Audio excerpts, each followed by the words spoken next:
Hi, I'm Errol3, and in this video I'm going to be teaching you how to spruce up a jungle biome using Yakko and Vivere, a giant tree with a small village underneath its canopy. I'll be talking you through how to go about a project like this in survival or creative mode, and walking you through the steps you'll need to build every single part. So I'm going to be breaking the video down into different sections: preparation and terraforming, structures and decorations, the giant tree, details, and furnishings. As always, I'll be leaving the timestamps of the different parts of the video in the description, so you can jump ahead or behind as you desire. So sit back, like and subscribe if you enjoy, and tell me in the comments down below what biome you want to see me building in next. And with that all out the way, let's jump into the build. We'll start by preparing the land, and creating a clearing that we can base the rest of our work off of. We'll be clearing the trees, the leaves, and the grass. Next up, start making natural looking curves in the landscape out of grass and dirt blocks, and generally landscaping the terrain how you want, and connect them into the rest of the terrain using smooth arches. Next up, we're going to try and make our terrain look a little bit more exciting, and here you can see I've chosen this elevated patch of land to start making a cliff face off of with an overhang. And you can make an overhang quite easily by taking an outline of the shape that you want to be making an overhang out of and dropping jagged shapes downwards. And this creates a feel that it's going to be overhanging when you stagger it back just a little bit. And you can see here, I've continued that overhang effect all the way around the elevated section, and also added a pool to the top and the bottom of that section, which will become a waterfall later on. Next, you can start giving a little bit of detail to the surroundings, and you can do that by adding in boulders and outcrops of hills like this.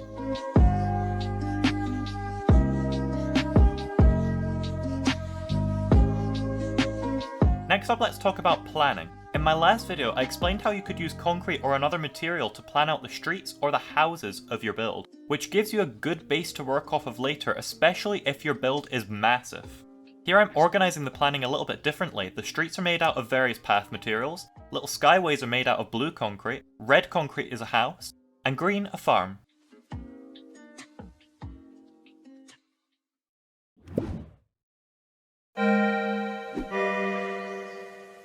Jumping right into the houses, we can already see the style that we're going to be building, so I'll bring up 3 examples of the perfect house that you should be aiming for. Now, in each of these examples, I'm using random shapes and making a house out of them. For example, in the top left here, we have various rectangles which connect to a circular tower, and in the bottom you can see a similar but less chaotic design taking place as well.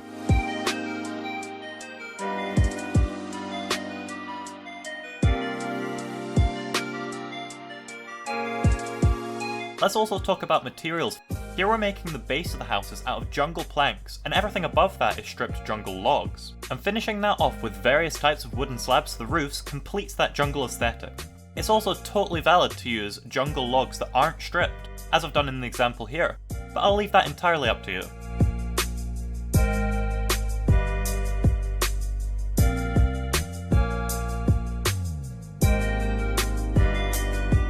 Logs are also going to be really useful for making the perimeters of your farms, where you can surround them in the logs, have farmland in the middle, and then plant various crops on top of it. And we're going to actually repeat that design a couple of times in this build, again, just to complete that jungle aesthetic.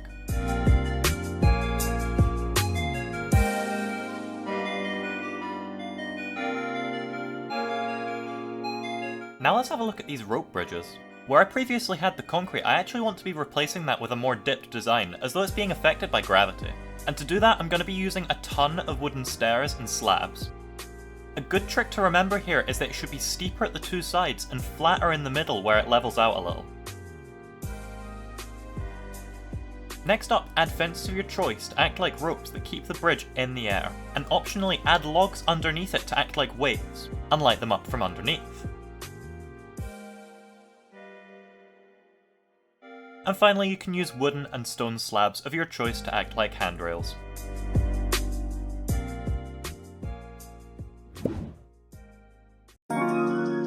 So now we can move on to our mega tree our giant tree. And in particular, we're going to be looking at the planning. We're going to be breaking the trunk down into a couple of parts. Firstly, the struts, which are going to be 1x1 pieces of jungle wood, which extend up and give the shape of the build. Next are rings, which connect struts on the same level, and give a basis that we can build the arches from, which is how we fill in the rest of it, making it look nice and natural, like arches.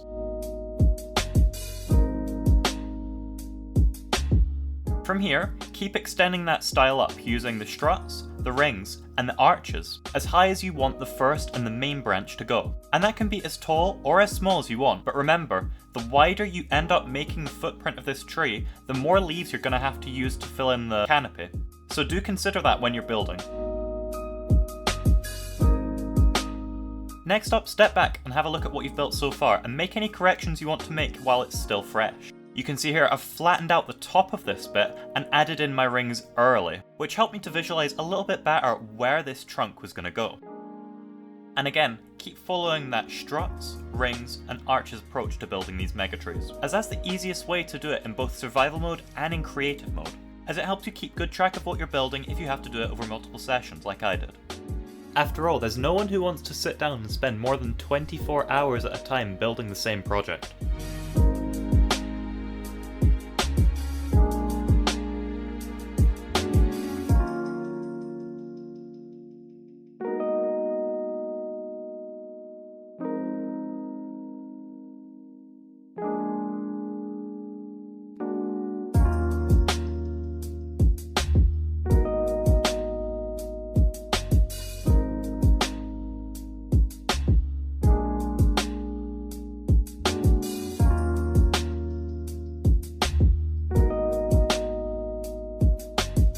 After you've finished that first branch, you can start thinking about making secondary and tertiary branches. And again, the same building concepts apply here.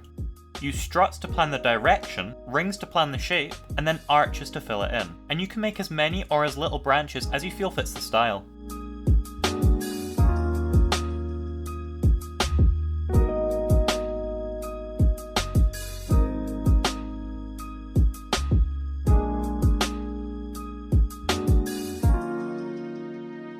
Now we're going to be splitting these larger trunks into smaller branches and twigs that extend off from the main. And here we're just going to be following nice curves. We're not going to be going any higher with these branches, but we are going to be curving them round and splitting them off in various different directions.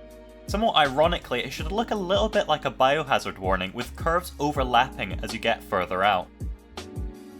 Next up, we're going to be having a look at leaves, and we're going to be using those same twigs and branches that we just built to base them off of. The end style we'd like to go for is quite a flat canopy, so we're going to make sure that the leaf base is quite wide so that we can build off of it. Now the best way I found to do this was to build a big perimeter where you want the leaf to be, and then fill it in as you go. And to also outline the branches with that same kind of leaves, and then fill in the gap. I also found that making a grid-like structure and then filling in that grid was really time efficient. And efficiency is super important, especially if you're doing this in survival mode, or without world edit.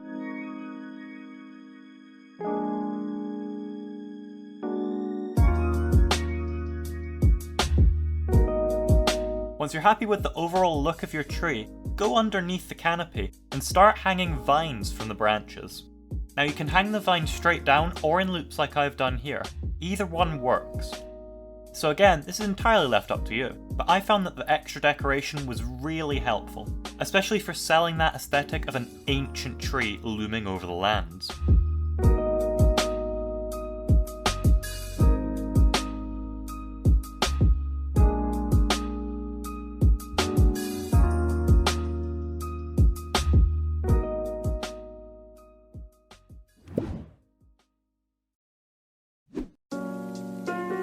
The outside detailings and decorations for the jungle build are actually going to be quite similar to the desert build, so if you haven't already seen my video on that, go and check it out for some extra detail, but the concept is going to be the same here.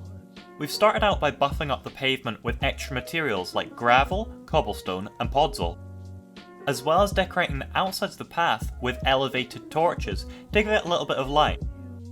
Speaking of light, if you're playing with shaders, you might find that the shadow that the tree casts in vanilla is different from the one the shaders cast, so disable the shaders for just a second when you are making your lighting, as you really don't want mobs to be spawning in survival mode. Next up, we're going to be having a look at that tree again, and we're actually going to be decorating the inside of it with an extension of the village. And the best way to do that I found was to make a winding tunnel up through the main trunk of the tree, where you can hide various different rooms that do different things.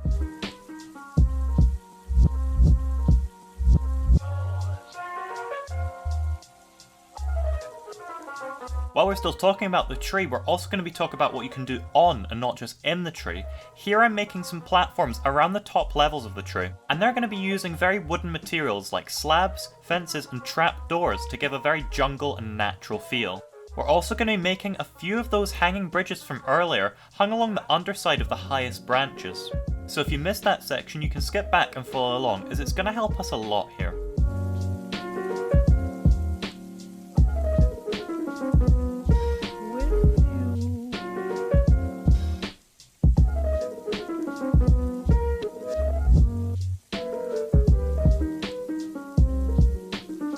An important thing to note here is that we don't actually want to be changing how the tree looks from the outside. We only want to be adding to it with these decorations. So remember, adding, not changing. What we have already is fine.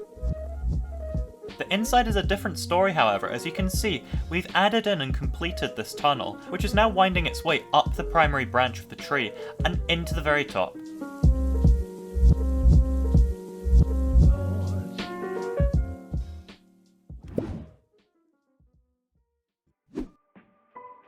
Just like the outside decorations of this stage, the internal furniture is going to be very much the same as the desert build. We can use a couple of fancy techniques here, like using extinguished campfires on the top of a 4-poster bed.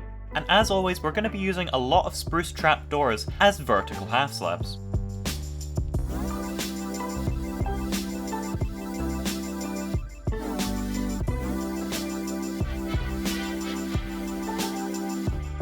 Also keep in mind that you definitely want to be using warm materials here as well. After all, woods give a very natural feel to your build, especially relevant in jungle settings.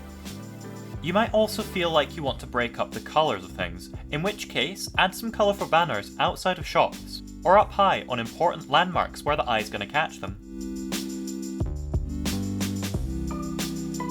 If you're in 1.14 and above, another cool trick that you can use for detailing is that the back of looms look like empty bookshelves, which is super useful if you're making an enchanting station like this.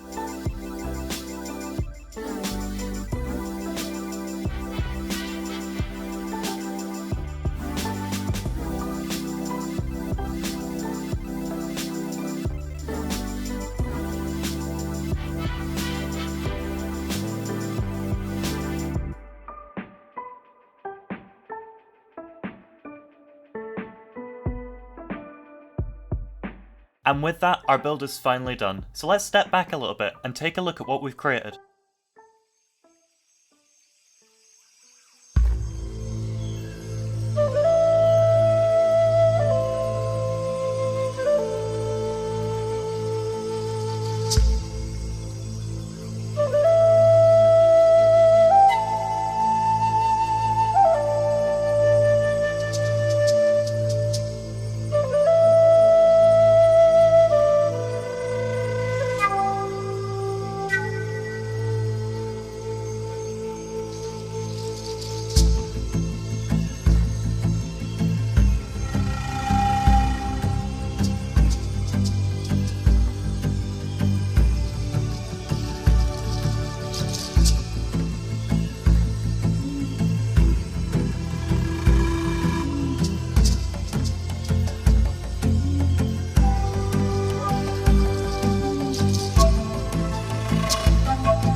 Thanks for watching. If you enjoyed the video and found it helpful, remember to leave a like and subscribe. And comment down below what I should be doing next. In the meantime, I'll be seeing you all later. Goodbye.